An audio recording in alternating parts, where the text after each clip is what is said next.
धर्म न दूसर सत्य समाना, आगम निगम पुराण बखाना।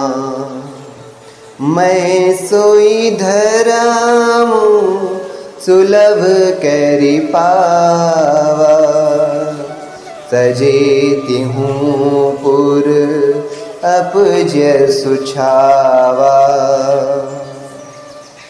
वेद, शास्त्र और पुराणों में कहा गया है कि सत्य के समान दूसरा धर्म नहीं है।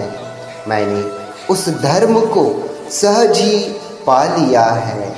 इस सत्य रूपी धर्म का त्याग करने से तीनों लोकों में अपयश छा जाएगा।